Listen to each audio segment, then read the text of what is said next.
तिमिरन्धस्य ज्ञानाञ्जनशलाकया चक्षुरुन्मीलितं येन तस्मै श्रीगुरुवे नमः। नमः ॐ विष्णुपादाय कृष्णप्रेष्ठाय भूतले श्रीमते भक्तिवेदांत स्वामी निति नामिने नमस्ते सारस्वते देवे गौरवाणी प्रचारिणे निर्विशेष शून्यवादी पाश्चात्य देशतारिणे हे कृष्ण करुणा सिंधु दीनबंधु जगतपते गोपेश गोपिका कांत राधा कांत नमस्तुते तप्त कांचना गौरांगी राधे वृंदावनेश्वरी वृषभानुसुते देवी प्रणमामि हरिप्रिये वाञ्छाकल्पतरुभ्यश्च कृपा सिन्धुभ्य एव च पतितानां पावनेभ्यो वैष्णवेभ्यो नमो नमः।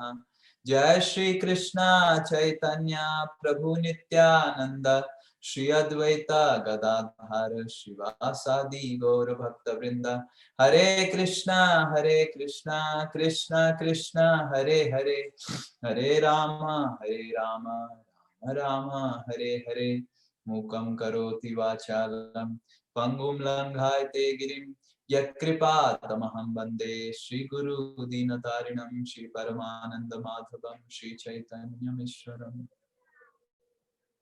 हरे कृष्ण। तो कल हम कथा सुन रहे थे सुबह कि किस तरह भगवान मधुबन में लीला कर रहे थे और उधर माहोली ग्राम में हम भ्रमण किए थे। माहोली ग्राम का हमने कथा सुना था। मधुबन में कैसे मधुबन सत्ययुग, त्रेता युग और द्वापर युग तीनों युग में अलग अलग लीलाएं उधर हुआ था। आज हम मधुबन से चल चल के आगे बढ़ेंगे तालवन की ओर। श्री श्री तालवन धाम की। तो आप सब तालवन की कथा पहले भी सुने होंगे, पर तालवन बहुत ही प्रसिद्ध वन है। और ये तालवन ऐसे भागवत कहता है कि गोवर्धन और मथुरा के बस बीचों बीच है। और इस वन में उस समय बहुत सारे इस तरह के पेड़ दिखाई दे रहे थे। इसको ताल पेड़ बोलते हैं। How many of you know about this ताल पेड़? ये जो ताल पेड़ है कितने लोग जानते हैं? Very good, very good, amazing, yes. तो ये ताल ऐसे ऐसे फल होता है। धूप में ये कच्चा रहता है। इसके अंदर व्हाइट व्हाइट का परत रहता है। उसको खोल के अंदर पानी रहता है और उसको ताजा ताजा खाएंगे। धूप के समय जब बनता है कच्चा वाला फल के अंदर, वो बहुत ही टेस्टी होता है। और जब बारिश होता है तो ये पक जाता है, बड़ा बड़ा ब्राउन कलर का कवर होता है और अंदर पूरा ऑरेंज। ये मेरा ऑरेंज से थोड़ा और डीप ऑरेंज कलर का होता है। मे बी ये कलर का तो बहुत डीप ऑरेंज कलर का होता है। और हमने राधा रमन जी के लिए भेजा था। माता जी ने खीर बनाया था और पारुल माता जी के यहाँ भी भेजा था। याद है पारुल माता जी? और शायद राधा प्रेमानंद माता जी के यहाँ भी मैं भेजा था। तो ताल का, पका हुआ ताल का पेड़, तो वो पका हुआ को ग्रेट करके जूस निकाल के उसको जब खीर बनाते हैं, अभी भी राधा रमन जी को याद है वो खीर जो माता जी ने बनाया था। तो और ये जो ताल है बहुत इंटॉक्सिकेटिंग इसका स्मेल है। मतलब बहुत दूर दूर तक ये खुशबू, ताल का खुशबू आता रहता है। जैसे वो ताल हम लेके आए थे, मैं सोचा था किसी को देंगे करके, मेरे रूम के सामने था तो पूरा इलाका हमारा गौशाला का पूरा खुशबू मारने लग गया। इतना खुशबूदार है ये ताल का फल जो है। तो एक बार बारिश का मौसम था, यही जन्माष्टमी का मौसम था। जन्माष्टमी के समय तो बहुत खुशबू आ रहा था। तो गोचारण करने के लिए गोप बालक लोग सब गए थे। तो बैठे हुए थे और गोप बालकों को खुशबू आया तो गोप बालक लोग राम और कृष्ण, बलराम जी और कृष्ण को बोलने लग गए कि कृष्ण बलराम, यही पास में एक ताल वन है जहां पे बहुत सारे ताल के वृक्ष हैं, पर क्या करें, हम जा भी नहीं सकते हैं, उसको खा भी नहीं सकते। तो कृष्ण पूछे क्यों? क्योंकि उधर एक राक्षस रहता है, उसका नाम है धेनुकासुर, वो गधा के रूप में है, और वो वो जो वन का रखवाली कर रहा है। और दुर्भाग्य की बात ये तो है कृष्ण कि वो गधा खुद नहीं खाता है वो ताल को, और किसी को खाने नहीं देता है। और तो और पंछियां लोग भी उस वन में डरती हैं जाने के लिए। पंछियां लोग ताल खाते हैं जाके, वो भी नहीं जाते हैं, किसी को खाने नहीं देता है और खुद भी नहीं खाता है। गधा तो गधा ही होता है, गधा कहाँ ताल खाएगा। तो हम, अगर आपको ये प्रस्ताव अच्छा लगे तो क्यों ना हम चलते हैं, उस राक्षस का थोड़ा पोस्टमार्टम करेंगे और उसके बाद हम ताल ताल जो फल है उसको आस्वादन करेंगे। तो कृष्ण और बलराम को आइडिया बहुत पसंद आया, तो तुरंत कृष्ण और बलराम चल चल के ये ताल वन के पास पहुंचते हैं। और ताल वन के पास जब पहुंचते हैं तो बलराम जी तुरंत ताल वृक्ष को हिलाने लग जाते हैं। ऐसा नहीं कि चढ़ के उठा के, वैसा नहीं। कृष्ण और बलराम का जो स्टाइल है ना, वो यूनिक है, कोई उसको इमिटेट नहीं कर सकता है। कोई आप ताल का पेड़ हिला के ताल को नीचे गिरा सकते हैं? कोई नहीं, कोई माइकल हाल ऐसे नहीं कर सकता है। पर कृष्ण बलराम पूरा इंटरनेशनल उनका स्टाइल है। तो बलराम जी हिलाने लग गए और सारा ताल फल ऐसे गिरने लग गया और गोप बालक लोग खाने लग गए। पर आवाज सुन के धेनुकासुर आ गया, और ये धेनुकासुर जो गधा के रूप में था वो, और धेनु का गधा जैसे चिल्लाता है। आपको पता है गधा कैसे चिल्लाता है? आपको पता है? How many of you know गधा कैसे चिल्लाता है? मतलब कितना लोग, ऐसे नहीं बोल रहा हूँ कि आप गधे हैं, पर आप ट्राई कर सकते हैं। आप गधे नहीं ओके, सीमा माता जी बोल रहे हैं उनको पता है, बट पता, एक चीज पता होना चाहिए, एक चीज, गधा कैसे चिल्लाता है। नहीं नहीं नहीं नहीं, ऐसे गधा चिल्लाता है। और गधा जब चिल्लाता है, इंटरेस्टिंग चीज ये है कि गधा को लगता है, गधा को लगता नहीं, गधा पूरा कन्विंस्ड रहता है कि वो बहुत श्रेया घोषाल की तरह गाना गा रहा है। ये गधा मेंटालिटी है। हम आगे इसके बारे में, गधा मानसिकता के बारे में बातचीत करेंगे। पर वो इतना जोर से ऐसे ऐसे चिल्लाने लग गया। तो और आके दौड़ दौड़ के आया बलराम जी के पास, फिर घूम गया, टर्न कर लिया, और टर्न करके अपना पीछे वाला जो पैर होता है उसे धुम करके बलराम जी की छाती पे मारा। बलराम जी तो एक ताल खा रहे थे, उनको ऐसा लगा कि कुछ हुआ ही नहीं। तो धेनुकासुर को लगा मैं पूरा अपना सारा शक्ति लगा के इस व्यक्ति को पूरा लात मारा, ये हिला भी नहीं, और हिलने का तो छोड़ दीजिए, ये अपने से मजे से ताल खा ही रहा है। तो फिर से और जितना उसका शक्ति है पूरा करके फिर से जोर से उसके पीछे से मार, धूम करके। अब बलराम जी क्या किए, एक हाथ में ताल तो खा रहे थे और एक हाथ में उसके एक पैर को पकड़ लिए, ताल को किसी और को दे दिए, और दोनों हाथ से उसके पैर को पकड़ के घुमाए घुमाए इतना जोर जोर से घुमा के, जोर जोर से घुमा के, जोर जोर से घुमा के उसको फेंक दिए। तो देख रहे हैं बलराम जी कैसे फेंक रहे थे धेनुकासुर को तो फिर गोप बालक लोगों को भी मजा आ गया, अरे ये खेल तो हमने कभी खेला ही नहीं। तो गोप बालक लोग, और फिर बलराम जी ने क्या किया, वो धेनुकासुर को जोर से फेंका एक ताल वृक्ष के ऊपर, और वो ताल वृक्ष के ऊपर धेनुकासुर तो ऑलरेडी घूम घूम के उसका प्राण चला ही गया था। वो ताल वृक्ष के ऊपर पड़ के सारा ताल वृक्ष दुम दुम दुम दुम, जैसे साइकिल स्टैंड में होता है ना, एक साइकिल गिरता है तो डिग डिग डिग डिग डिग डिग पूरा साइकिल गिरने लगता है, तो सब बहुत सारे ताल वृक्ष तो गिरने लग गए। तो फिर ये आवाज सुन के धेनुकासुर के जितने सारे एसोसिएट्स थे, मतलब कंपनी के लोग जो उसके अंडर में काम कर रहे थे, तो वो भी सारे आ गए।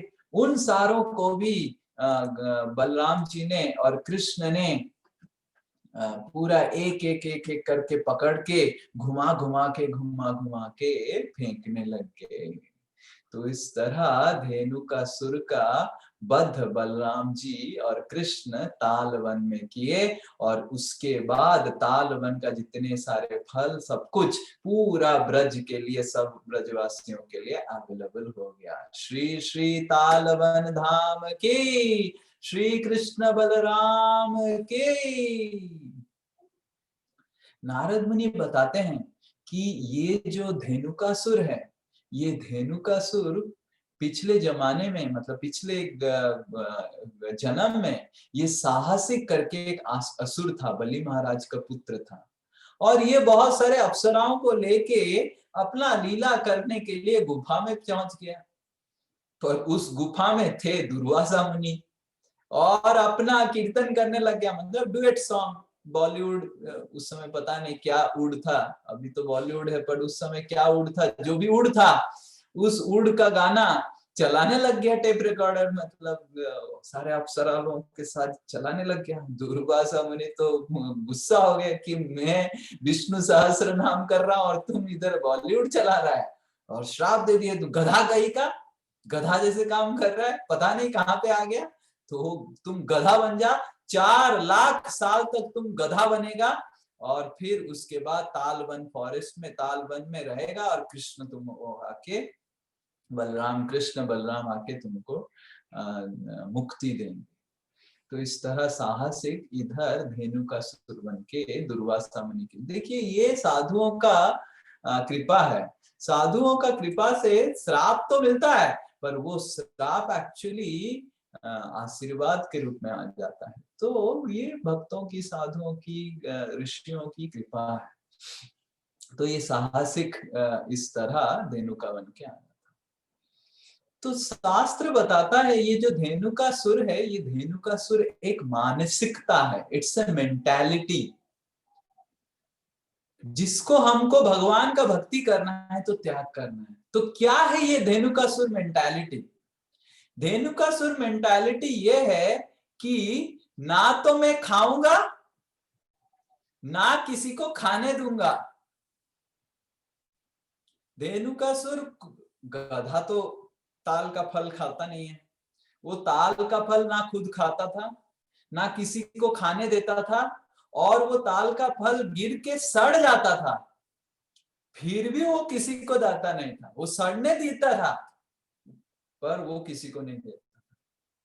तो हम देखते हैं बहुत सारे लोगों को, उनके पास बहुत धन होता है, उनके पास बहुत वैभव होता है, पर they don't want to share it with others, and neither they enjoy also, because मृत्यु के बाद तो सब कुछ छोड़ के ही जाना है। और वो इकट्ठा करने लगते हैं, करते रहते हैं, पूरा जीवन भर इकट्ठा करने में पूरा पागल हो जाते हैं, इकट्ठा करते हैं, फिर उसके बाद और भोग करने का समय कहाँ है, क्योंकि इकट्ठा कर रहे हैं और किसी को देते नहीं है, किसी का सेवा नहीं करते हैं, भगवान को तो छोड़ ही दो, किसी और का भी सेवा नहीं करते हैं, भगवान तो बहुत दूर की बात है इस तरह के लोगों के लिए।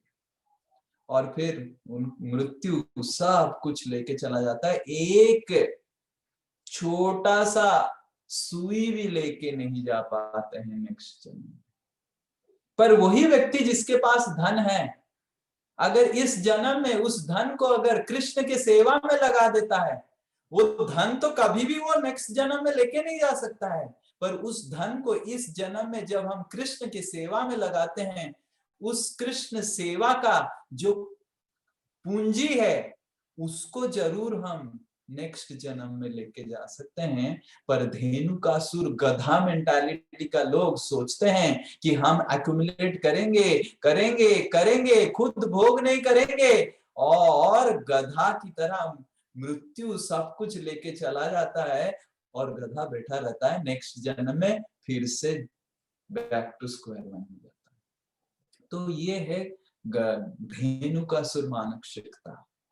और दूसरा है गधा। एक्चुअली तीन रीजन से गधा को गधा बोला जाता है। आप ध्यान से सुनिए, भाई गधा इज कॉल्ड गधा। जैसे कोई बोलता ना तू गधा है, क्यों गधा को गधा बोला जाता है? पहला रीजन ये है कि जो हमने बताया कि गधा इस तरह का हो, बहुत काम करता है, उसको पता नहीं है, और कितना काम करता है, किसी का सेवा नहीं करता है, और उसको पता नहीं जो इकट्ठा किया है सब एक दिन चला जाएगा। दूसरा रीजन गधा है, गधा को कभी बांधा नहीं जाता है। गधा को जो मालिक होता है ऐसे खड़ा कर देता है और ऐसे हाथ घुमा देता है, कुछ रस्सी वस्सी कुछ नहीं है, खाली हाथ घुमा देता है और गधा अटक गया ऐसे। उसको लगता है बांध दिया मेरे को, और शाम में इस तरह का रहता है और रात भर ऐसे ही खड़ा रहता है गधा, वो हिलता भी नहीं है। आपने कभी अगर गधा को देखा होगा खड़ा होते हुए, ऐसे खड़ा रहता है और कभी हिलता नहीं है। तो ये है गधा। तो उसी तरह गधा रूपी जीवात्मा लोग, जीवात्मा को कोई बंधन में रख नहीं सकता है। जीवात्मा कृष्ण की तरह मुक्त रहता है, पर गधा जैसे जीवात्मा ये शरीर से अपने आप को आइडेंटिफाई करता है, ये मैं हूं, ये मैं हूं, ये मैं नहीं हूं। जीवात्मा भूल जाता है कि ये नहीं है ये शरीर, और ये शरीर को अपना परिचय मान लेता है, और शरीर के कष्ट को अपना परिचय मान लेता है, शरीर के दुख को अपना परिचय मान लेता है, शरीर के सुख को भी परिचय मान लेता है, और शरीर के साथ बंध जाता है। जीवात्मा शरीर, और जीवात्मा शरीर के साथ कुछ भी बंधन नहीं है। आत्मा चित्त है, सच्चिदानंद है, और ये शरीर ये भौतिक पदार्थों से बना है। आत्मा और भौतिक पदार्थ में कुछ भी मिलन नहीं है।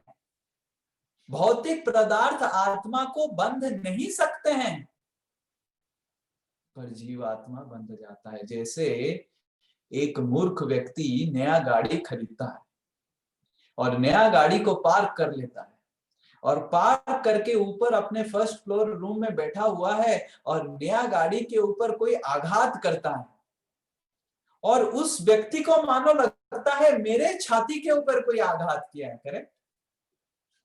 हालांकि गाड़ी को हुआ है, उसका कुछ नहीं हुआ है, पर उसको इतना दुख आता है, रोने लग जाता है, क्यों, मेरा क्या होगा, अरे तेरा कुछ नहीं हुआ, अरे तेरा गाड़ी का थोड़ा हो गया। तो उसी तरह आत्मा ये शरीर से आसक्त हो गया है। शरीर आत्मा को बंधन नहीं कर सकता है, माया आत्मा को बंधन नहीं कर सकता है, पर गधा जैसे सोच रहा है कि मैं बंध गया हूं, आत्मा अभी सोच रहा है मैं बंध गया हूं। पर जैसे ही दिव्य ज्ञान उस आत्मा को मिलता है, भगवत गीता का, भागवत का, कृष्ण का दिव्य ज्ञान मिलता है, तो आत्मा मुक्त हो जाता है। और जीव आत्मा जो शरीर और ये भौतिक जगत से बंधा हुआ है, और दुख, बेमतलब दुख मिल रहा है उसको, कुछ मतलब ही नहीं है, दुख मिल रहा है उसको, तो वो तुरंत अपनी स्वे महिम्नि स्थितस्य च, भागवत में श्लोक आता है कि स्वे महिम्नि स्थितस्य च, स्वे महिम्नि, the living entity, the Jivatma is able to understand his own glory. तो भुक्त भोग परित्यक्ता, भुक्त भोग परित्यक्ता, जब जीवात्मा सोच लेता है कि ये शरीर की भोग से मेरे को आनंद मिलने वाला नहीं है, केवल न ईश्वरस्य अशुभम धते, और मैं जो ये ईश्वर भाव लिया हूं, धेनु का सुर मेंटालिटी लिया हूं, ये सिर्फ मेरे को अशुभ क्रिएट करेगा मेरे जीवन में। स्वे महिमनि स्थितस्य च, वो जीवात्मा अपनी महिमा में, रियल महिमा, रियल ग्लोरी, जीवात्मा का महिमा नहीं है कि वो आईआईटी क्लियर कर लिया, बड़ा विश्व में बड़ा बाणिक बणिक बन के, बिजनेसमैन बन के, टॉप बिजनेसमैन बन गया, या फिर wealthiest person in the world बन गया, बड़ा एक घर बना दिया, बहुत सुंदर स्त्री से शादी कर लिया, बहुत बड़े हस्बैंड से शादी कर लिया, बहुत बड़ा गाड़ी ले लिया। ये जीवात्मा का ग्लोरी नहीं है, ये तो धेनु का सुर मानसिकता है कि जो जीवात्मा सोचता है कि मैंने एक बड़ा गाड़ी खरीद लिया तो मैं बहुत बड़ा हो गया। अरे गाड़ी बड़ा खरीदने से तुम बड़ा नहीं होता है, क्योंकि तुम तो और बंध गया। तो जीवात्मा मुक्त है ये भौतिक चीजों से, पर जीवात्मा सोच रहा है गधा की तरह कि मैं बंध गया हूं। तो इसी तरह अगर बलराम जी जो आदि गुरु हैं, उनका कृपा अगर हमारे जीवन में पड़ेगा तो जरूर हम ये धेनुकासुर मानसिकता से ऊपर उठ सकते हैं। ये दूसरा रीजन हो गया। और तीसरा रीजन है, गधा को वैशाख नंदन भी कहा जाता है संस्कृत में। संस्कृत एक ऐसा भाषा है, सबको रेस्पेक्ट देता है संस्कृत। जैसे किसी को बोलेंगे तू गधा है तो it is a like a गाली, बट संस्कृत में हे वैशाख नंदन, जैसे कोई उनके हस्बैंड को बोलते हैं हे वैशाख नंदन आइए खा लीजिए, ऐसे कोई मत बोलिए, मतलब कितना सुंदर शब्द है वैशाख नंदन। बट कभी आप बोलिए मत किसी को वैशाख नंदन, क्योंकि गधा है। और गधा को वैशाख नंदन बोला जाता है क्योंकि वैशाख महीने में गधा फूल जाता है। वैशाख महीने में सब जो पेड़ पौधे होते हैं सूख जाते हैं, तो गधा चरने जाता है, चर के बहुत दूर दूर को चरता है, और मुड़ मुड़ के देखता रहता है कितना मैंने खा लिया, कितना मैंने खा लिया। और बहुत दूर दूर के चरने के बाद उसका पेट भरता है, और मुड़ के देखता है बाप रे, आज तो 5 किलोमीटर घूम के खा लिया। तो गधा इसीलिए फूल जाता है वैशाख महीने में। और जब सावन का महीना आता है, जब बारिश होने लगता है, तो पूरा हरियाली आ जाता है, और गधा 100 मीटर 200 मीटर खाता है और पेट भर जाता है। फिर मुड़ के देखता है बस मैंने 200 मीटर ही खाया, आज तो कुछ खाया ही नहीं। और इसीलिए सावन के महीने में गधा सूख जाता है। ये है वैशाख नंदन। इसीलिए वैशाख नंदन, वैशाख महीने में जो जिसको आनंद मिले वो है गधा। तो उसी तरह गधा मानसिकता के जीवात्मा, वो अपना जो असली खुराक को जान नहीं पाता है। वो सोचता रहता है कि भगवान का भक्ति से मेरे को आनंद नहीं मिलेगा, और भगवान का भक्ति करना नहीं चाहता है। पर सच्चाई तो ये है कि केवल भगवान की भक्ति में ही आनंद है, नहीं तो मैं आनंदित दिखता हूं ना, आप सब देखिए मेरे को, मेरा फेस आनंदित दिखता है ना, एटलीस्ट हाँ तो बोलिए।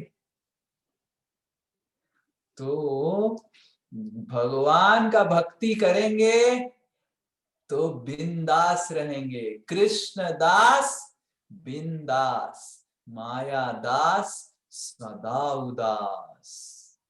तो ये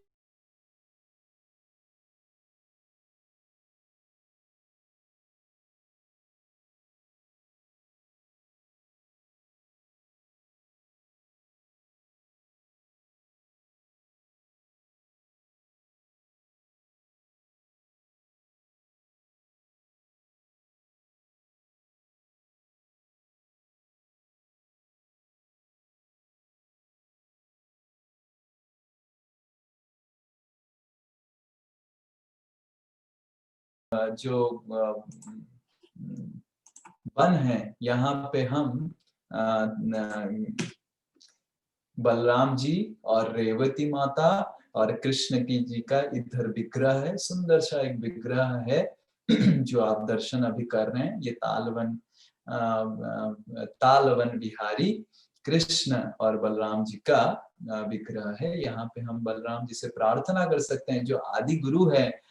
गुरु का कर्तव्य होता है ज्ञान प्रदान करना, और ज्ञान से ही हमारा गधा मेंटालिटी जो है, जिसके वजह से हम अज्ञान मतलब गधा, गधा मतलब अज्ञानी, और गुरु का कर्तव्य है ज्ञान प्रदान करना। इसीलिए धेनु का सुर को जो गधा है, गुरु आदि गुरु बलराम जी ने उसको मुक्ति दिया था।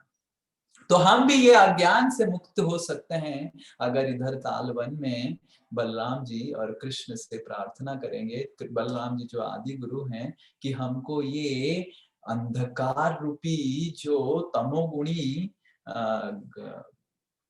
अज्ञानता है उससे मुक्त करवाएं। जय श्री तालवन बिहारी की, रेवती मैया की, श्री कृष्ण भगवान की, निताई गौर प्रेमानंदे। हरे कृष्ण। बहुत बहुत धन्यवाद। कल हम कुमुद वन की चर्चा करेंगे। बहुत ही रमणीय स्थान है ये कुमुद वन, बहुत ही सुंदर लीला इस कुमुद वन में हुआ था। किसी का कोई प्रश्न है तो पूछ सकते हैं। Hare Krishna. Oh, just 1 minute. I will allow. Yes, Mataji, you can ask now. Yes, you can ask. You can unmute and ask. अभी जो भीष्म पंचक आएगा प्रभु जी, उसको कैसे किया जाता है?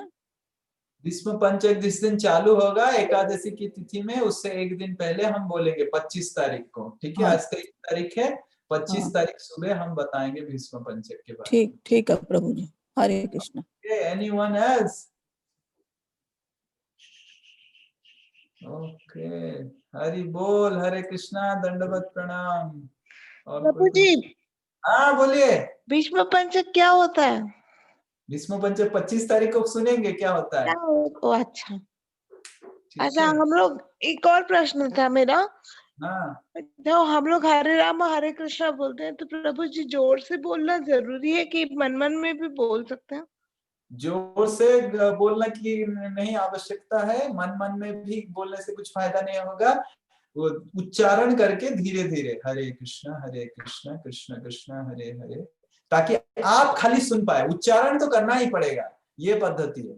पर जोर जोर से छत फट जाए और हस्बैंड वाइफ बच्चे सब नींद से उठ जाए, ऐसा नहीं। मन मतलब साइलेंट अटरेंस, नहीं, जब हम चैंटिंग नहीं कर रहे हो, कुछ काम कर रहे हो और ऐसे ही काम करते समय भी साइलेंटली अटर कर सकते हैं, बट अटर करना है। If you utter you will get the maximum benefit. Mind में माइंड का जो ध्यान होता है वो सतयुग का पद्धति है, जो ध्रुव महाराज को नारद मुनि ने बताया था। वो कलयुग का पद्धति फॉलो कीजिए, आपको फायदा मिलेगा। Okay okay. जैसे डॉक्टर होता है, हर बीमारी के लिए अलग अलग मेडिसिन बनाता है। आप नहीं बोल सकते हैं मेरे को पेट दर्द कर रहा है मैं कॉम्बिफ्लैम खाऊंगा। नहीं, पेट दर्द कर रहा है, तुम्हारा इंडाइजेशन हुआ है, तो कुछ उस हिसाब से मेडिसिन खाना पड़ेगा, डाइजेस्टिव कुछ एंजाइम खाना पड़ेगा। कॉम्बिफ्लैम तो कुछ अगर हाथ पैर में जॉइंट में पेन हो रहा है तो पेन किलर है, correct? Like that. Yes, someone else? Okay, Hari Bol. Let's stop here. Hare Krishna. Vancha kalpatru vaishya kripa sindhu vacha patidanam pavane bhyo vaishnavebhyo namo namaः. Hari Bol. Hare Krishna.